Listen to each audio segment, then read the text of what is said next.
Assalamualaikum warahmatullahi wabarakatuh.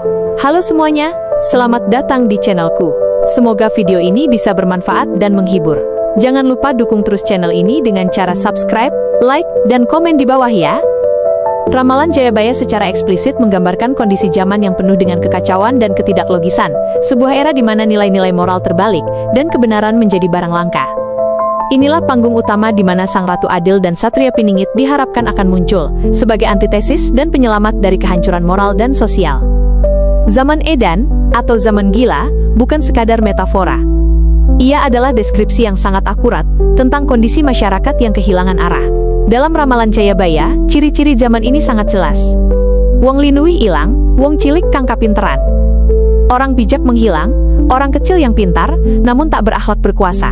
Korupsi merajalela, hukum bisa dibeli, dan kejahatan dianggap sebagai hal yang biasa. Orang-orang berlomba-lomba mencari kekuasaan dan kekayaan dengan segala cara, bahkan dengan mengorbankan orang lain.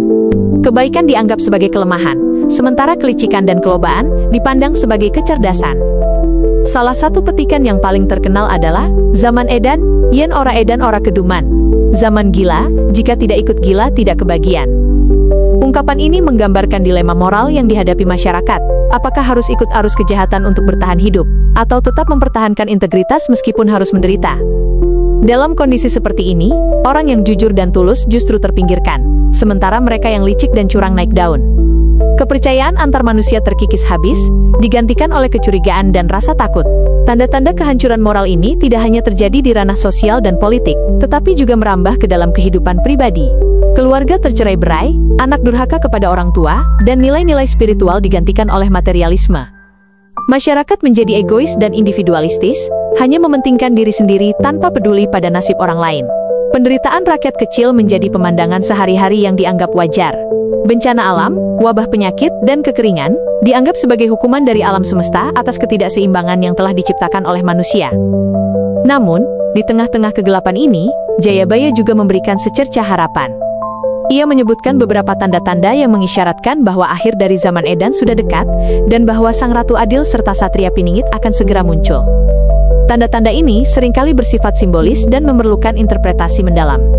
Salah satunya adalah sepur tanpa kuda, kereta api, dan kereta mabur tanpa tiang, pesawat terbang. Ramalan ini, yang diucapkan berabad-abad sebelum penemuan teknologi modern, menunjukkan bahwa kedatangan mereka akan terjadi di era kemajuan teknologi yang sangat pesat. Tanda lain yang sering dihubungkan dengan kemunculan mereka adalah munculnya Satria Piningit di Tanah Jawa. Tanah Jawa di sini bukan hanya merujuk pada pulau geografis, tetapi juga sebagai pusat spiritual dan budaya.